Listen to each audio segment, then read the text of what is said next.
Hello everybody and welcome to this Viking Forefathers Let's Play. I am going to be one of your hosts, Dogbert, and here is my special guest, the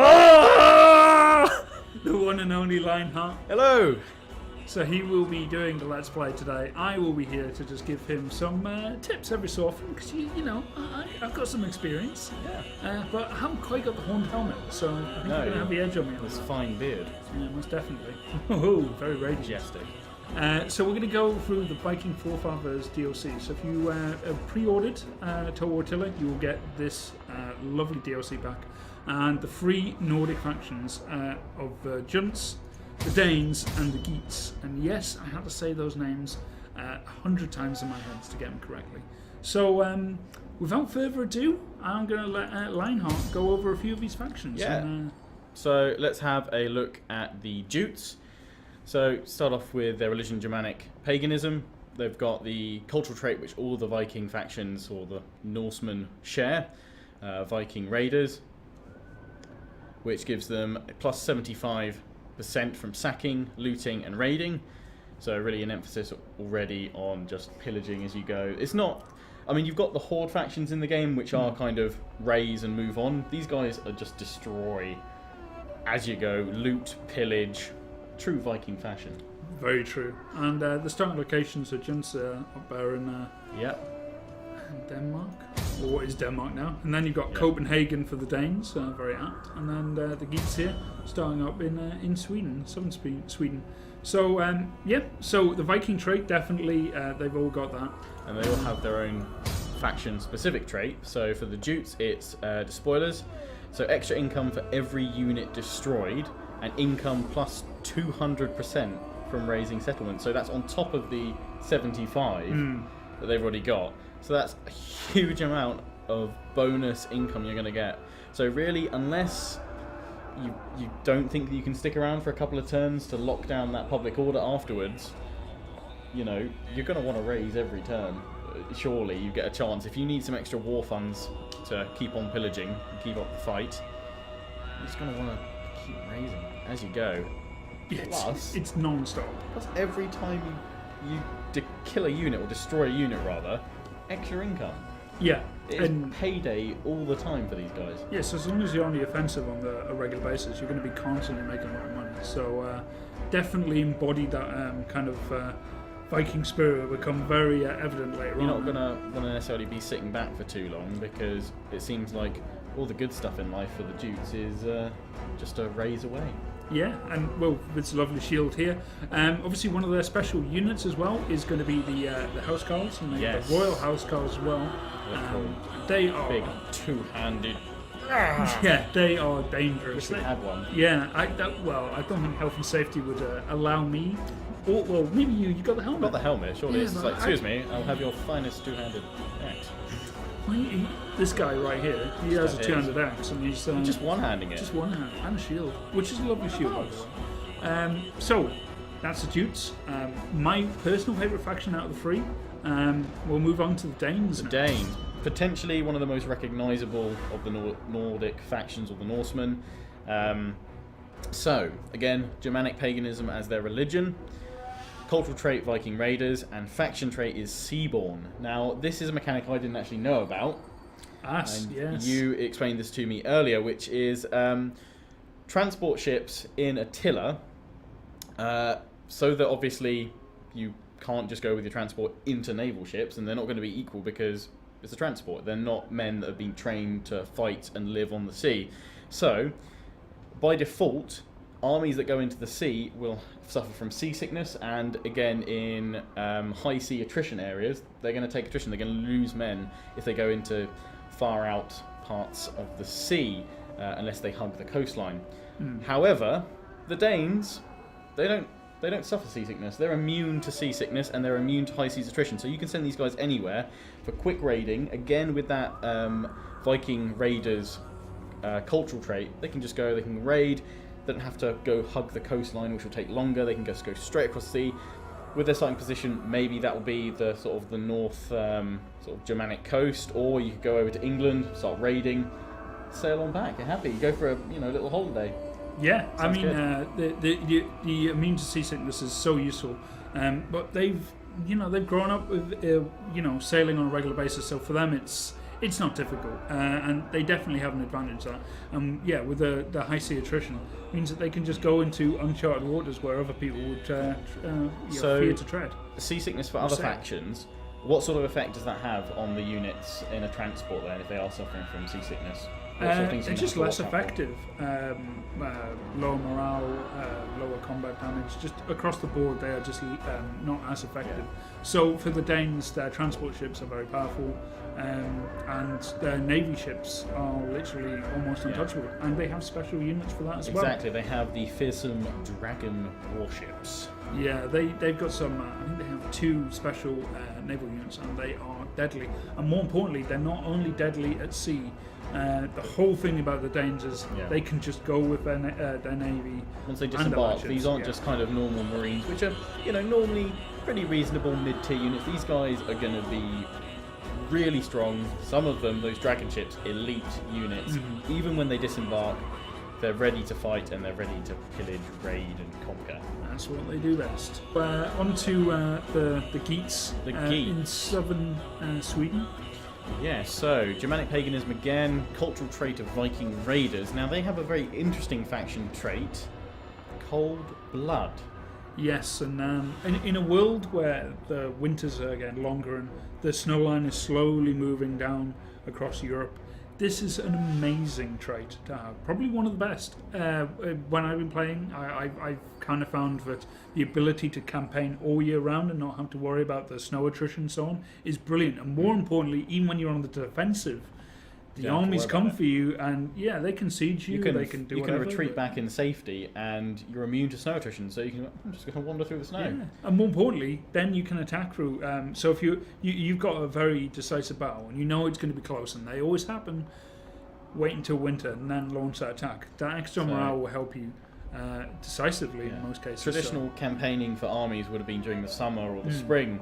So with these guys, you're not limited to stopping your campaign season when winter comes. In fact, if anything, you're probably looking forward to winter the most.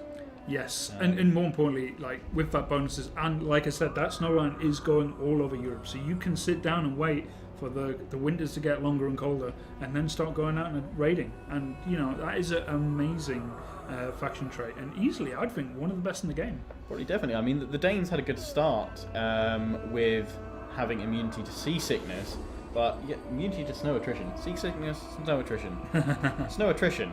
Cold blood. I want some of that. Also the starting location as well. Really far in the north. Yes. You literally have almost no one. We'll see this in a bit when we actually have a look at the faction of the campaign map, but important to note, of all the Norseman factions, the Nordic factions, the Geats are the only ones to start off with a province capital, with a walled settlement. Yes. So they have a much more of a... So not only can they sit back and wait for winter, really, to deal the most damage and take the least amount of attrition, no attrition through snow, they can just sit there in their lovely big old province capital. They can just wait for everything to get really cold before they warm their hands in the blood of the enemies. Which are many. So, we've had a look at the factions. So, which one do you think you're going to jump into and play first? Well, I quite like the look of the Jutes there. Not the Danes, not the Danes. He's striking a pose. He is striking a pretty feisty pose there. You're not going to go with Dag? The mighty Dag. No, I quite like the Jutes there, with their Despoilers faction trait, extra income for every unit destroyed, and plus 200% income from raising settlements. Yeah, I think that is... true Norse raiders. Yeah, I think you're going to be doing a lot of destroying in this campaign. Oh, yes. So I guess we get straight into it then. Get straight started. So do you want to play normal or do you want to play in hard? Let's bump it up. Oh, there we go. For players familiar with Total War, I think that might be pretty familiar, yeah. I mean, you can go all the way up to Legendary, but only for the truly hardcore. Yeah, I am not that hardcore. I've tried, but no, it's not for me. So so I guess we'll be jumping in with the Jutes. So guys, usually in our Let's Play we do maybe the first 10 turns just continuously and show you what's going on, but I thought for Lionheart here it's good to just show you like the pivotal moments within the campaign, Obviously, time is always limited in these cases, so it's best to try and pick the best moments for you to see. So you'll see some of the turning points, and also just little snapshots of what you'll come to expect when you're playing in Total War Attila and with the Viking Forefathers. And we're going to go with the Jutes, so let's see what the spoilers can do. Into the Jutes. But don't worry, we're not going to give too much away. We'll probably get into the first 40, 50 turns here. So show you some of the highlights. My plan is as follows. Attack the angles, kill the angles. That is my plan. That is your plan. That's my plan. After that, I probably wouldn't mind going over to Britain to see what's left. That would be fun. And carving up some territory. But I think, my main objective is to try and get rid of the angles. They're my most immediate threat. If I have an opportunity to hit the Danes while I'm at it... Why not? Why not? I think the Geats, I'm going to leave them alone for now. You just don't want to fight them during the winter. Yeah, they have cold blood. I'm non-aggressions and trade with them. First thing I'm going to do, though, because I want to push south and inland and the settlement isn't a port settlement, I'm actually going to get rid of my starting fleet to give myself a bit of a bonus to my income. I've already got 26 surplus food. So, also, I want to get a grasp of the governor situation here. So I am going to get this fine chap here, Garulf, what a lovely name, to be the governor of my region. I'm also going to tell him to seek a wife, because he needs a lady friend. And I think I can probably set a couple of these guys as companions in the offices here, which is kind of like Secure Promotion was in Rome 2. So that will give them bonuses and recruitment costs for if they then become a governor in a settlement or if they become a general in an army. And these guys are extra candidates which I can use later on when available. It's going to go to the research and go straight through with military to regional defence force. That lets me get a hunter's camp and lowers recruitment costs slightly. Then I can issue a provincial edict, and I'm going to go for construction costs, which is minus 10% on those, and plus 10 growth. And then I'm actually not going to build anything this turn because next turn I'll be able to save money with those construction costs from my edict that I've just deployed. And again, edicts in Attila aren't like edicts in Rome 2. They just need a governor in place, and then you set the edict for kind of the single settlement or all the settlements in the provinces, where you don't need to control all three as you did in Rome 2, which is quite nice. I like that. You can also toggle garrison details here as well, and if you want to gather information or see any gathered information about other settlements from other factions, we can see this one for the Geats, we can see the intelligence that's being provided for it, so that's quite useful if you're planning an attack. You can also see sanitation over here, and Squalor. Currently don't have any problems there. For battle. Yes, they are thirsty for battle, I'm sure. We are going to build this army up because I want to move on the angles pretty soon. So I'm going to go for more spears. Fight for us, lads! And I don't think we need... we've got archers. Let's throw in... Fight with us! It's a good life! One more hurler unit. See if they've got any good mercenaries available. I won't hire them yet. But I'll probably look to get that onager. Maybe some more cav, although I've already got 2 units, so that should be reasonably sufficient. What bits do I need to do this turn? Economy's good, food is good, which is surprising for me. I often have food problems. And right, they're building up. Ready for orders. Happy. Don't think there's anything else I need to do this turn. No, not really. So let's jump through and end turn. United we stand, Western Roman Empire. Oh, the Geats. Yes, the Geats have, during that end turn, they demanded 400 gold from us. But in return they were willing to go to war with the Western Roman Empire. So united we stand, 2 of the Norseman factions now at war with the Western Roman Empire. Completed our research there, which means I can upgrade to the smithy and get Nordic brigands. Ready for orders. Now I'm going to start moving south with these guys and probably build up a secondary force because my economy can support it and so can my food at the moment. So let's get these guys ready for the border. Get moving. We're not going to move in yet. We're going to get the second one ready because we can see the angles here. They have an army, the lone fighters, 8 out of 20 stacked there.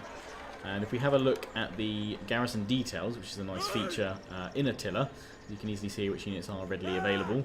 And they're set between distinctive army groups, defences of the settlement, and naval support for the garrison. So we can see they've only got 3 units for their garrison. We can also look at gathered information, which is the intelligence that we've gathered from this settlement. This can be improved by establishing an intelligence network, which we'll probably do with spies and what have you, but obviously moving closer with armies will reveal that kind of like fog of war setting there. So we can see the wealth, we can see immigration, we can see the security against agent actions, and the settlements have kind of their own base defences against agents, which will probably help potentially improve the way you use agents, and the AI won't be able to just throw agent upon agent against you, and they'll have to be more careful about how they use them. You could also see the amount of food supply that settlement is generating, the religion and percent that is present of Germanic paganism, and we can also see their public order and how much it's growing per turn, as well as any bonuses the settlement has, which is currently a motivated populace with growth +3, tax rate +4, and we can also see the bonus from the season autumn, +14 more food from the autumn harvest. Very good indeed. So we're going to get ready to go and strike these guys down here. In fact, we might be able to take it with 1 army. They've only got 3 extra units That's there. what I'm trying to work out. I don't think that is their only army. Because you see, that one's They recruiting must- quite heavily right now. Yeah, they so must I kind of got a have feeling there might be a second more army forces. somewhere. Unfortunately, That's not even the king. So where's the king? On the feature you see on your army here, as I've got a microphone in my mouth to point things out, your High King is leading your army. little crown. Yeah, but I don't see it there. So That's just a normal general. So let's see on the diplomacy if they're at war with anybody else. They're at war with the Burgundians. So we further south, near where Saxony is. So that's interesting. Over It'll here. be around here. Over here, yeah. As you can see, they've actually captured another territory. So they actually must control. Oh, they've 2 gone areas. over there, yeah. So So there you they've go. moved Maybe this to is the the time east. to strike. This looks like the time to strike. So, I don't think you noticed here, but it is winter now. And It is winter. You're not the Geats, so I'm you're not the suffering, Geats, and I'm the actually winter. kind of thinking I wish I was the Geats right now with their cold blood trait, which prevents them from getting any attrition. So Well, the way around this is you can encamp and I can your fortify stance, and that will stop. So, you from yes. suffering. So, again, an improvement on the system stance that was introduced in Rome 2. Now, with these stances in Attila, we have immunity to desert attrition, snow attrition, and swamp attrition when we are fortified, which makes sense. You know, if you're in a hostile environment, you'd want to try and shelter from the cold. We also get deployables, replenishment rate is increased, reinforcement range is increased, integrity, which is another new system, sort of like morale for the army. Yes. So you want to keep your morale, your integrity high as possible, and it acts like public order where you have various states of change, contributing factors to that, as you can see, politics, king zone, resting, fortified. So the fact that we've got a king in this army is actually helping the army feel better, you know, higher morale, and the higher the integrity, the kind of higher the buffs or bonuses, if it's high, or the lower the morale bonuses if it's low for the army when it goes into battle. So it's quite important, because you could have the most elite army your faction can wield, but if it's got low integrity, it's either going to perform very badly, or is that something that could potentially lead to rebel or men desert and leave your army? And They can desert. They can go against you. You're basically dealing with the army. Isn't just the 1 or 2 units. It's a whole tool. entity. Yeah. It's a whole weapon, and that can be a brutal tool or it can be a sharp tool. And if it's suffered a load of defeats, then it is not going to be a very effective weapon. But also other things that play into that is obviously political events and family tree, but also the regions you take them to. So if you take the Norsemen all the way to Egypt, then they're not going to be as happy as they were up in the north. No, So not going to necessarily want to go they there for don't too like long. the foreign lands too much. So They're you've for got a to slowly short ease them holiday, in. but Yeah. not for resettlement. Okay, so have a look at our spy. He'll be moving about next turn. Happy old Alf. Building up that army next time as well. Adding more to it. We're getting our smithy going too. Public order is once again back on up. Lots of food surplus. It's all good. I'm going to move this army now. Because, hey, the Angles have left. They must be having a great campaign. So you're actually going to declare war on them before finding out where their army's actually at? Yeah, I'm going straight on in. So let's do this. Let's do this properly. You have the ear of my people. Do not waste words. So here we go. Declared None war. will escape. Laying siege to First their warfare hovels. with the Jutes. Look at this. Oh well. Kind of wanted to fight this one, but without any armies there, it seems a little pointless. So for this one, actually I like some of the tweaks that have been made to the auto resolve here. We've got the forces predicted strength, and then the Margin of error. yes, we've got for the your margin of general. error, sort of red area here. It's been highlighted. Is the margin of error of the results, how accurate they are, and that increases or decreases depending on your general's rank level, or his general's star level over here, compared to the general that's defending. So we don't have that large a margin of error. The general is just one that's been created because there's not actually a general there, so it's just the captain of the guard, or Also, no governor as well. no governor either. A governor usually would take the place of kind Step of like in. general unit, and he would still have that. And you can also check the terrain there, so you can scout the battle beforehand. Preview the map here, which is quite There cool. you go. So it's on top of a hill, but unfortunately, saying it's not quite the epic battle we wanted, It's really, not was really it? So epic we'll go enough for a saga, so I think we'll go for an auto resolve here. So we have 2,920 versus 480. So you have the three different stances: aggressive, balanced, and protective. Aggressive suggested to be used usually when the enemy has missile superiority, because we're going to rush in quickly, but expect higher casualties. Balanced has no bonuses or penalties, and protective, units will assume a defensive position, usually more effective when we have missile superiority, expect lower casualties on both sides. Well, we do have missile superiority in this case, because we've got Onega, 3 units of Nordic bows, and we can only not see one of their units. So if that is a missile unit, we've still got superiority. So let's go protective. Kick him in the groin. Oh, axe to the neck.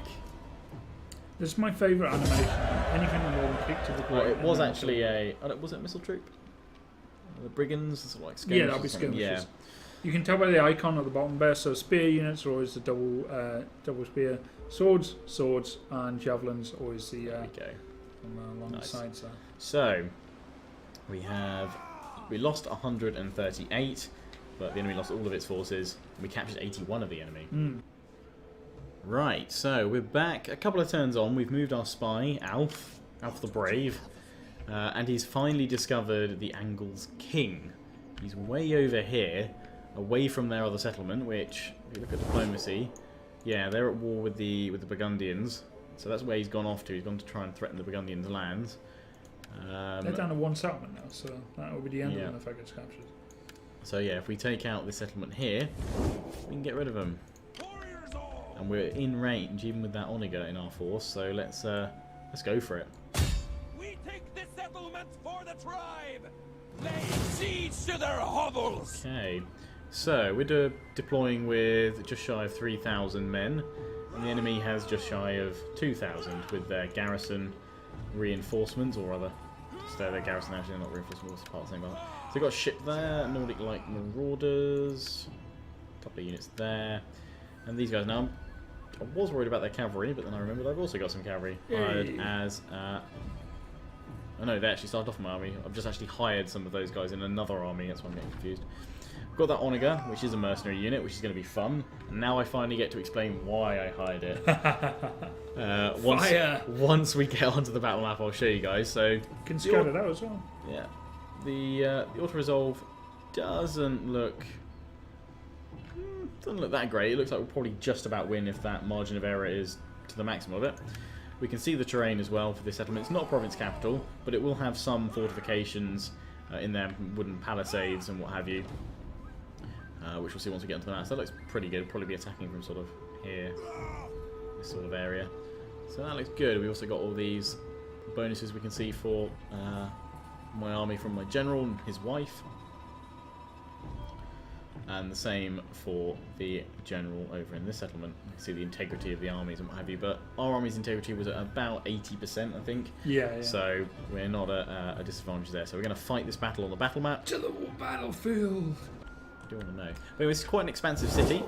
Even though it's not a province capital, you can see they're actually, for the most part, from what I've found, playing Attila so far, cities even villages seem larger than they were in Rome 2. So it seems like there's been an improvement there with more kind of diverse settlements, and certainly there's more terrain and physical settlement to go through, which just makes the battles feel more important rather than one little hut in the middle. Yeah, I think it's also that it feels a bit more defensible now that you've got the towers there as well. Kind of to suggest, because I think that was kind of a criticism that some of Rome 2 settlements didn't seem to have any kind of defences. Like the populace would be like, we see this big army coming and we know we're on the front lines, but we're not going to put up any palisades or anything. No. So you can actually see now you've got these little wooden palisades around some buildings, sectioning them off and kind of making natural entrances into the city. And where those kind of natural entrances are, you'll often find there's a watchtower as well, which can do quite a lot of damage. These are quite effective. So even though they don't have the big walls of a province capital, and why would they if they're a little outlying village, they do have these little palisades all around the place. And obviously you have the new feature of Attila, these deployable barricades all over the place. Normally, though, I think something this size is probably just limited to one, so you'd have to choose quite carefully whether you want to hold there or there. Those can obviously be destroyed, but they will channel you, or if you're defending the AI, elsewhere. But this one in particular, that's going to be a slog up that hill to get to that capture point. It's if they defend it, yeah. I've had an epic battle on this very battlefield.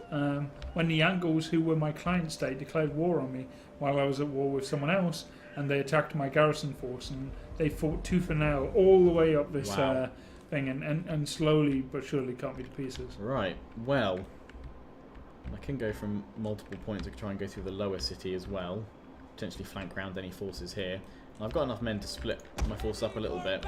I'm going to get the Onager out the front. I'm just going to hold down spacebar though, because I can actually see that the city's watchtowers are just going to be able to hit my units there. You can always use your archers with flaming ammunition to destroy watchtowers now. Oh, cool. But also remember that even an opponent that decides to sit as far into the city as possible, you can just burn the settlement to the ground. That is my plan. I'm burning. And it's on the green bar at the top there, you'll see that that's a settlement damage. And as you cause more damage to the settlement, the morale and attack, defense, and so on starts to slowly drop for the defenders. As they see their homes destroyed, they become very shaken by the whole experience. So these just sitting back so that we can hit them with the Onager for a couple of shots. And I'm going to try and go in defensively with these guys quite slowly. I'm going to put most of the Nordic band, send a contingent of these around to this flank, and we're going to push in, which is largely undefended. There is a tower, but again we can capture that if we want to. So I'm going to go along the coast here. I know they've got ships as well, so we can try and take out their reinforcements and their support there. These guys I'm just going to put as a separate group to go into the city. Get the general up on the hill to look epic. Get some cavalry. I think we're going to put them down by the coast as well, so that they can potentially try and liberate that the lower town. Right. What's important is getting these Onagers. Pull them back so they've got a bit of height here. Should still be able to fire, I'd have thought. Let's check their range. Where is it? Let's see the outline, easiest way to follow it through. It's going up to here. It's that line there. We can get the first few buildings. Mainly I want to take out that watchtower. Early on, probably it'll miss a little bit because it's slightly inaccurate. I'm going to get all the buildings behind it, so let's give it a go. Instantly on quick reload, and we can see they've deployed their barricade here to stop us pushing straight through. But we can destroy it. Their final stronghold. Be wary of Ooh, everything's on fire. It's great when you see the fire. Love it. We're burning the buildings up the hill. And move I up should just start setting fire. quite a few down here, so let's just get some easy targets. We can see these have already burnt out, and the penalties are 5% settlement damage so far, -1 morale, attack, and defense. Right, see if we can get something there. We are under attack from the hurlers. It's actually Siege Tower attacking them. Oh, is it the tower? Yeah, it is. Oh, but now this is spreading onto other buildings. Oh, yeah, there we go. We've got a bit of fire. Yeah, it's on fire now. I'm just going to pull back a little bit. Cavalry over here. They're bringing the spearmen to deal with your cavalry. Yeah, Nordic Levy. That's alright. Try and get to the left here. They've got their own cavalry incoming. Advance at speed! Mountain raiders! Fearless warriors! Melee fighters! You can see icons coming up on the units which are actually dangerous for the ones you're fighting. That cavalry charge is devastating because your units that you're using there are very light, so they don't really do that well against cavalry. Yeah, and I've got to try and flank round because that unit of Nordic Levies pushed me completely out of my cavalry. Yeah. Stopped me You've from... been cut off with that. I've been cut off, yeah. This is you might eventually be able to cut down this rider unit, but yeah, your cavalry's in deep trouble.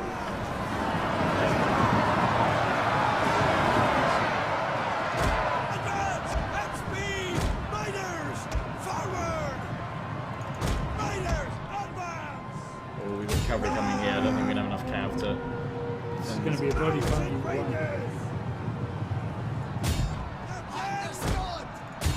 So while this is happening, we're going to try and push in with the... Oh, you've been attacked from a naval unit. Whoa! Didn't even see that happening. Bringing the king. Damn marauders, yeah. Send the king in, right. Guys, in you go. Archers. That's a pike unit and some hurlers ahead of you, so it would be a good idea to bring your archers up, attack that siege tower. The siege tower on your left there. You want to take that out with your flying arms. And then you can attack with your Nordic band.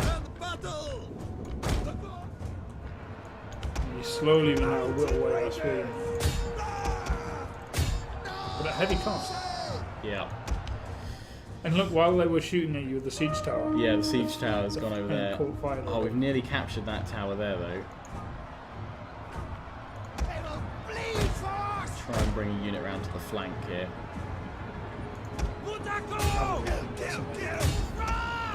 Yeah. Not good if your spear unit doesn't get, if that spear unit get broken. Yeah, fire damage slowly increasing there.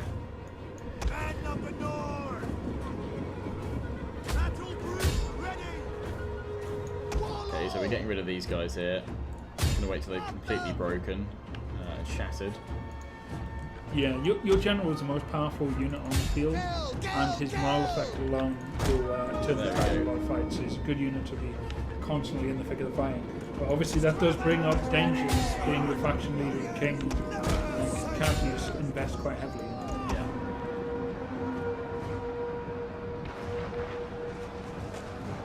Give a bit of a rally here from my men. Now my general's coming in.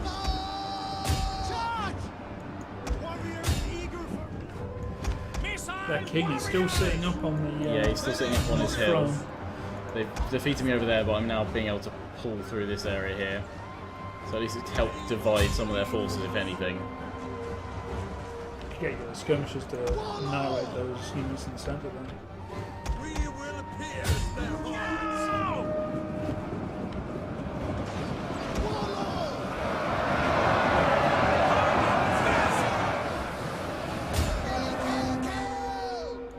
We'll kill them all!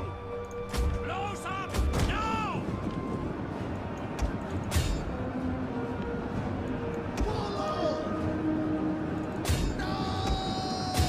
Make them bleed! Now you've got to climb Climb the hill, yeah. to the stronghold.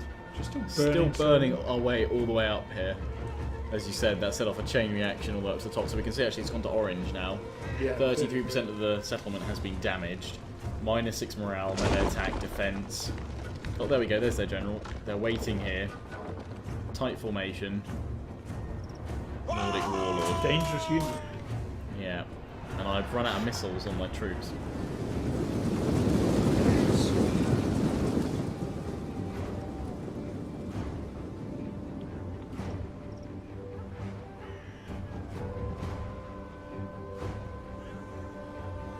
The city burns. A lot of it is charcoal already.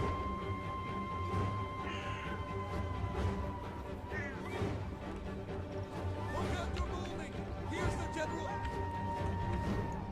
Men of the north! Here they go, they're going for their charge.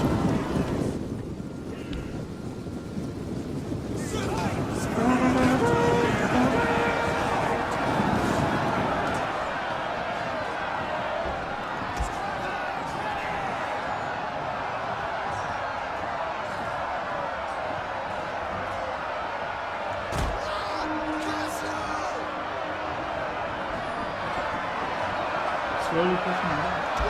And that's starting to waver. Oh, they're gone. Cave out.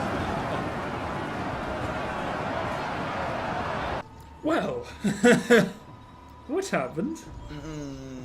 I just ended turn after claiming this lovely settlement, and I've been attacked by the King of the Angles, who had just disappeared for ages.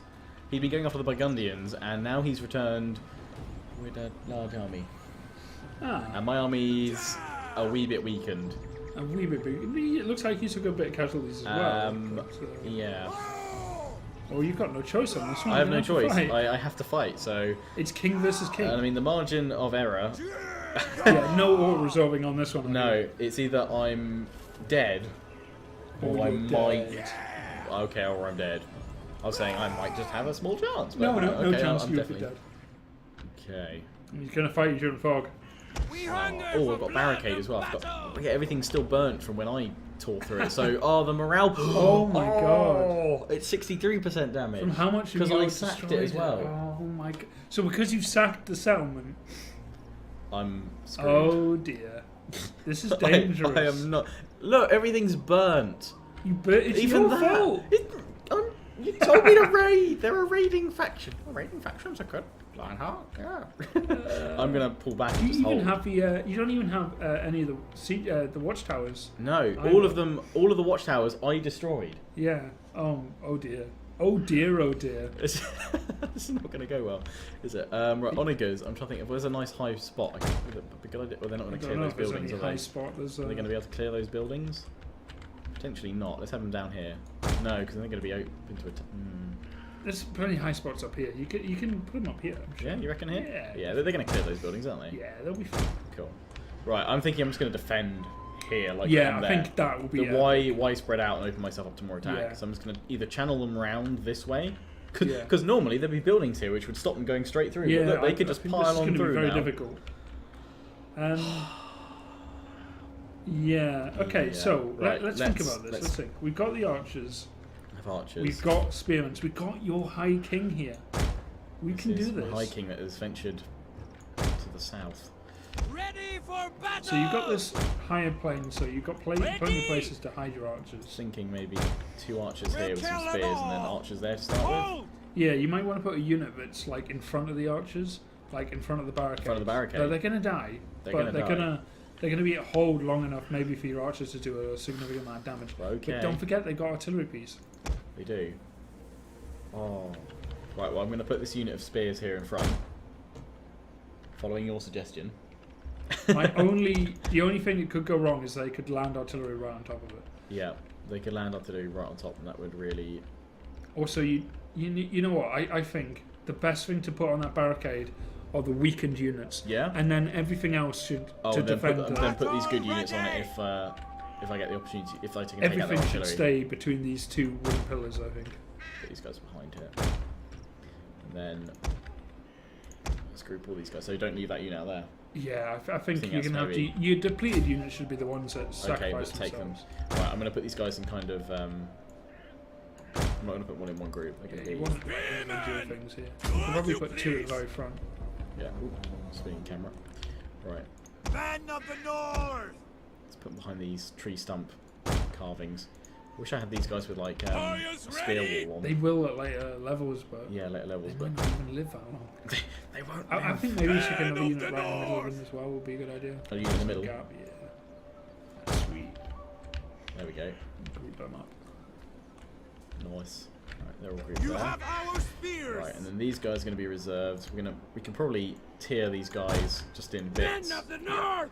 all the way up here, so we can fall back if we need to, all the way to top. Although I'm going to leave my general actually down here to give him morale bonus early on.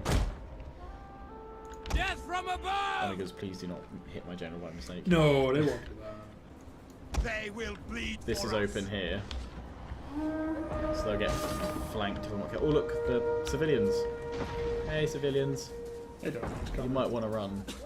Oh, they are running. Wait, they heard. That's so cool.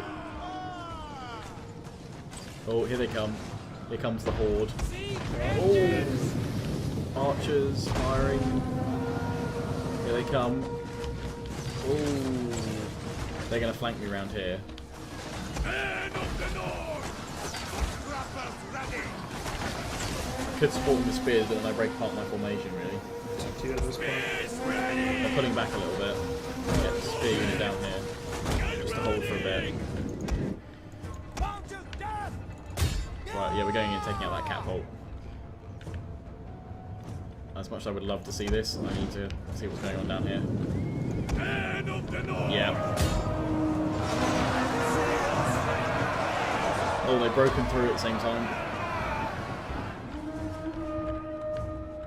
You have our spears. Pull this unit down just to reform that, Gods protect us. that grouping there.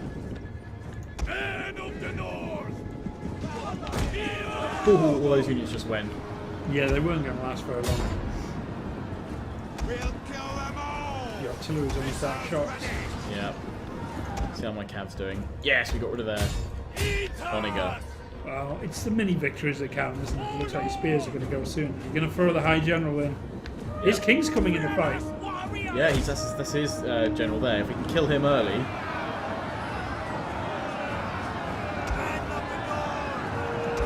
General on general. So you can play at That'll be this the game. only way. Maybe a rush forward of all four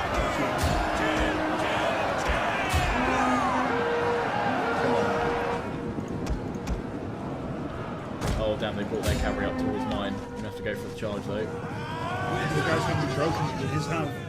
Nice. They didn't We should expect finish them that. off. Nobody expects the Lionheart charge. Riders ready. Right, let's get rid of these guys here. Missile warriors. You should bring the other spears down from the hill. If your general goes down, it doesn't matter. You need everyone in the front. Warriors. Yeah. Might as well get the artillery crew in now as well, punching. Punch. Cavalry just go right. There we go, it's a big push. Down the hill. Come on, push! Against their general. We broke that unit back a bit. Nordic band showing how great they are in combat. Come on, Nordic band. Yeah, we lost all our cav against those guys. Sadly. Oh no, my spears are going. No, the spears are going on the flank. No. It's because their general's pulling back, so I've got to face. Fresh units. Yeah. I'm getting pulled through.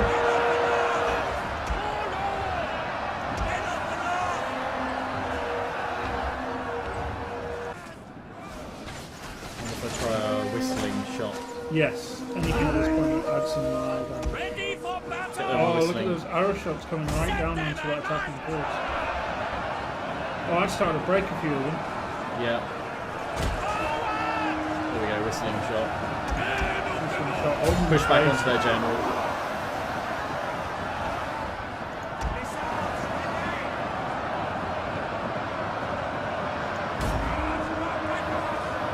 Ooh, those javelins and crackers got me falling so well. Get morale back up again. Become flaming shot. Should learn morale a bit. Got these guys into whistling shit. That seems quite fancy.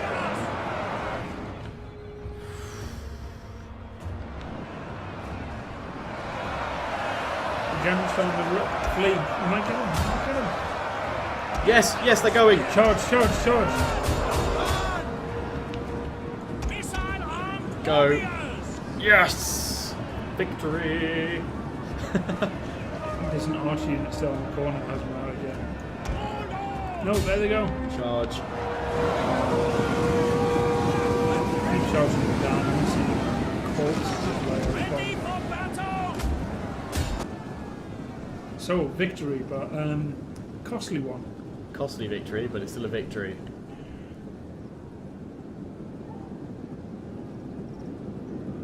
You see your army just chasing them down. Oh, well done, I don't think you would win that one. Thank you. But you threw your general in at the right time and Threw held him the in, line. kept him there, kept pushing. So, Both sides have really been left with pretty much the same amount. You're kind of less. yeah, I'm still less Can by probably siege 400. you quite successfully now. I'm just going to form up again. I've got archers. Okay, I don't have enough men to really hold them back, so this isn't going to be... I'm going to have to hire mercenaries next turn to survive. Oh, no, you've got an interesting choice here. You can kill the captives, because you don't like them. You can sell them back, but you lose integrity of the Or I army. can replenish. Or you can Yes. recruit on some of the warriors, which That's is very cool. useful. It So will these affect are, your... these are new options then? Yes, We haven't very seen these new. before. So you can ransom and release the captives, but it'll mean that the people you're fighting will like you more, but your army integrity drops slightly for it. Yeah. Quite a lot, actually. So we haven't seen sort of like ransom and stuff like that since like the medieval 2 days. So these are bringing back some cool options to deal with your troops afterwards. Although I don't think we've seen replenished units before. No, it's a very new think so. feature. It's a very useful one as well, especially if you're on the full. But Yeah. you do lose a lot of experience. Because you used to have ransom, release, and kill. So Yes. yeah, the take on warriors, I like that. I'm going to go for that because I need to replenish. Yes. I'm not really gonna. I'm actually gonna weaken my army even further with less integrity if I try and ransom. Yes. It seems like there's no point killing the captives because I've got Not yet. 158, and I can replenish my units by 14%. So that's what I'm going with. Well, if you So hire some mercenaries, you've got the gold. hire some mercenaries, you reckon? Ready Don't for abandon the orders. position. Oh, look at that replenishment! Boom. That's done well. Yeah, so let's hire some mercenaries. I don't need to raise it. I will stand and I will hold this land. If you recruit some, oh look. So what's happening right now is somewhere yeah. in this province, some of the more nomadic factions have been coming through. So you're able to recruit them as mercenaries. So if you get some of these steppe lancers and skirmishers, you'll be able to absolutely tear apart Let's this get those barbarian army. lancers, raiders, bows. Yeah. Yep. Yeah, you reckon? And go for these guys as well. Yeah, you've already got Germanic some brigands. infantry. Actually, I'm yeah. going to go for these guys because they're mounted warband, so they're excellent against cavalry and good speed. That's going to probably tank my economy for a turn, I think but you'll survive actually. it's okay. I'm going to get these wolf guys because I need some. Actually, I need some spears. Here we go. Oh no, they're skirmishers. Can I get any more spears? I think I've probably got. Spears I've got a are few out actually. of, No, I've got a few. You've got a few, so Let's get a few more archers. Let's hire them. try that. See, your income isn't that bad, so It's still survive. Actually, I'm going to get the Onager as well. you lost 1,000. I So like having an Onager. I think time for some payback. You reckon go for him? Oh yeah. Kill the cowards! Oh, a Now night attack as well. night attack. But I that think actually weakens it. yeah. Oh, Let's I guess that takes out the garrison, which is Yeah. fully replenished. let's go night attack and then attack with our nomadic guys. See what they do. Okay, night attack. Here we go. So this is going to be the end of the angles that you with. End of the angles. My first objective that I sort of set myself at the start of this complete. Damn right. I haven't actually seen a night battle before in Attila, so Set trying to to see the what light! the lighting effects are like. Damn, you got a lot of Warriors range units, eager so you for can put blood. flaming shot on it. All This pretty happy cool. guy. Yeah, all the archers. Eager for blood. Do My, as you please. mandatory requirement for getting flaming shot going. Okay, we'll put you into. Oh, you can't. Oh yeah, loose Loose spacing. formation. We'll have the spears to defend the line. Actually, we'll include these guys as well, Eager just to for blood. hold it, because I think we're going to play kind of defensively and just use my cavalry to push out on them. Spread a bit thin there, so.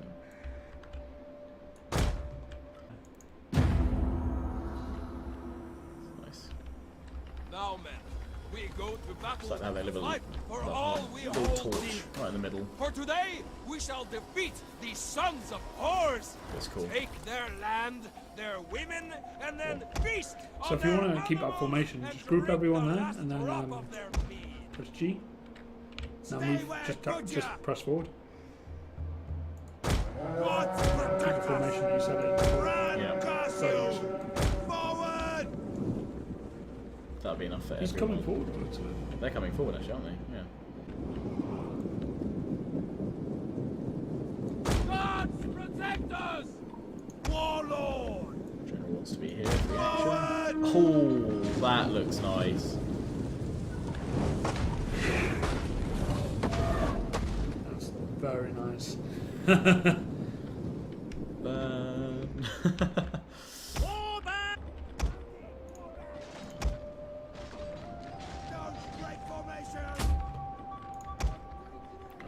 Let's get the cab going. Flanks. Oh, put flaming arrows on your horse skirmishers.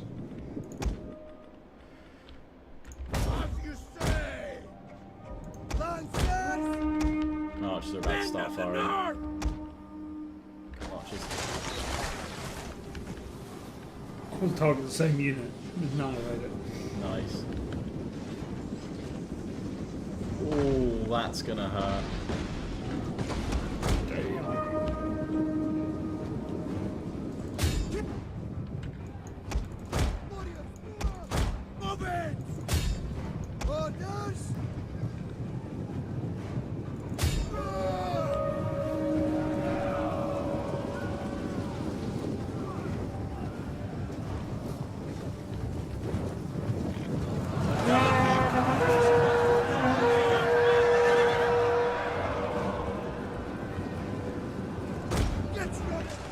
Oh, cavalry just taking out all of those archers there. They powered in pretty heavily here. Just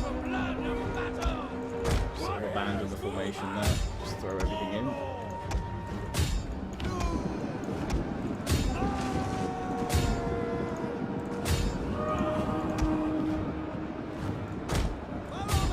They almost broke through from that.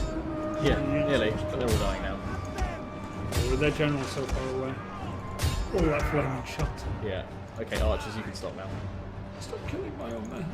Oh! Oh, Oniga. No. Stop firing. Fire at the generals. Yeah, do not kill my High King right now.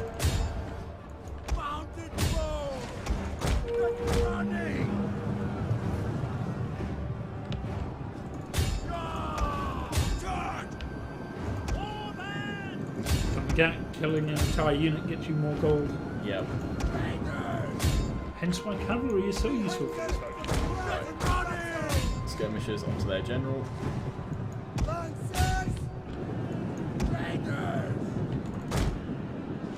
Get your artillery fire on the general. They've got their... Too close, just go for it.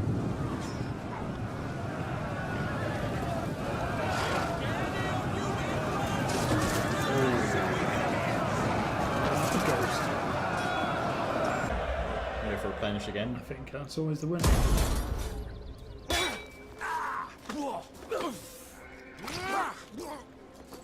Down they go. On the move, Should lads! be the end of the angles. Potentially, unless they've got another... Faction destroyed. Yeah! There we go. Victory. Destruction. Sort of. Not really. Just a little bit of victory though. One of many, I'm sure. For the Many. tribe! So, managed to complete our objectives that we sort of set out by having a look at the Jutes early on. So, cheers for letting me come along and have a play with the Viking forefathers, the Jutes, the Danes, and the Geats. Pretty darn good fun. It's definitely a different kind of challenge coming down from the north. And I think actually the Geats are going to be pretty good fun with that cold blood feeling they got going on. Yeah, especially in Attila with the snow further moving down south. It's all three of them have very unique starting positions. So and with their traits, it really expands on that. The Jutes straight down, you can just conquer and attack everyone. The Danes go wherever you want. Use the sea as your highway, and with the Geats, use the snow as a cover for you to just keep expanding south. Yeah. and very deadly forces, all three of them. And don't forget to keep raiding. Raiding, and More raiding. raiding. Yeah, that Yeah. 75% increase for sacking, looting, and raiding is just so good, and that's what makes them. You can choose to be aggressive, and you can choose to just wait out your perfect moment. But either way, with the Vikings, you're always looking for a very aggressive campaign. Yeah. And you're bringing the pain, Yes. Oh yes. Especially the angles. especially the angles, Angles the poor are dead. angles. Sorry guys. But yeah, it is for. Yep. Let me have a look at the Jutes there. Definitely looking forward to let's playing with some of the Viking forefathers on release.